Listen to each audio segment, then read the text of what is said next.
நம்ம பார்க்க போகிறது கமாவோட யூசேஜஸ் பற்றி. இந்த 2 சென்டென்சஸை நல்லா பார்த்துக்கோங்க. நம்ம பேசும்போது பேச்சில் இருக்க ஏத்தம் இறக்கம் வச்சு நம்ம ஆல்மோஸ்ட் என்ன சொல்ல வரோங்கிறது கன்வே ஆகிடும். இதுவே எழுதும்போது ஒரு விஷயம் கரெக்டாக கன்வே ஆகாதான் நம்ம பஞ்சுவேஷன் யூஸ் பண்ணுறோம். For example full stop, comma, etcetera. இன்றைக்கி நம்ம பார்க்க போகிறது கமாவோட யூசேஜஸ் பற்றி தான். இப்போ இந்த 2 சென்டென்சஸ் திரும்பி பார்க்கலாம். First one, let's eat grandma. Second one, let's eat grandma. இங்கே ஃபர்ஸ்ட் ஒன்னில் என்ன சொல்ல வரும்? கிராண்ட்மாவை சாப்பிட கூப்பிட்றோம், அதாவது பாட்டியை வாங்க சாப்பிட்லாம் அப்படின்னு கூப்பிட்றோம். செகண்ட் சென்டென்ஸில் பாட்டியை சாப்பிட்லாமா அப்படின்னு கேட்குறோம். ஒரு சின்ன கமா தான், பட் எவ்வளோ டிஃப்ரென்ஸ் இல்லையா? Let's eat grandma, let's eat grandma, எவ்வளோ டிஃப்ரென்ஸ். இன்னொரு எக்ஸாம்பிள் பார்க்கலாம். I like baking, my dog and reading. அதாவது எனக்கு பேக்கிங் பிடிக்கும், என் டாக் பிடிக்கும், அண்ட் ரீடிங் பிடிக்கும். இதுவே இங்கேருந்து கமாவை தூக்கிட்டோன்னா I like baking my dog and reading.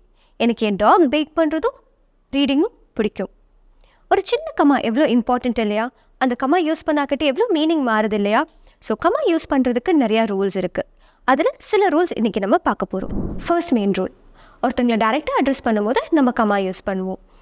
ஒரு மெசேஜோ இல்லை மெயிலோ அனுப்பும்போது நம்ம கமா யூஸ் பண்ணுவோம். இது எதுக்குன்னா ஒருத்தங்களை க்ரீட் பண்ணுறதுக்கோ இல்லை கேள்வி கேட்கும் போதோ இல்லை ஒரு விஷயம் கன்வே பண்ணும் போதோ டைரெக்டாக நம்ம ஒரு விஷயம் சொல்லும் போது நம்ம கமா யூஸ் பண்ணுவோம். அடுத்து நம்ம எல்லாத்துக்கும் தெரிஞ்ச காமனான யூசேஜ் தான் பார்க்க போகிறோம். ஒரே மாதிரி விஷயத்த அடுத்தடுத்து சொல்லும் போது நம்ம கமா யூஸ் பண்ணுவோம். ஃபார் எக்ஸாம்பிள் க்ராசரி லிஸ்ட் சொல்லும் போது எனக்கு இது பிடிக்கும், எனக்கு இது பிடிக்காதுன்னு நம்ம அடிக்கிட்டே போகும்போது நம்ம கமா யூஸ் பண்ணுவோம்.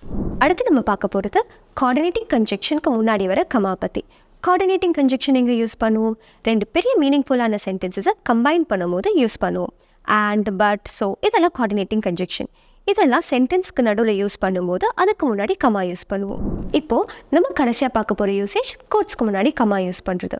ஒருத்தங்க ஒரு விஷயம் சொல்லும்போது அதை அப்படியே நம்ம திருப்பி சொல்லும்போது கோட்ஸ் யூஸ் பண்ணுவோம். ஸோ அந்த கோட்ஸ்க்கு முன்னாடி கமா யூஸ் பண்ணும்.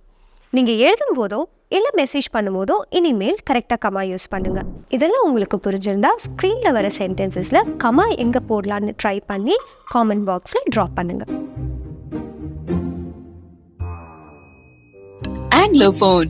Your phone is your English teacher.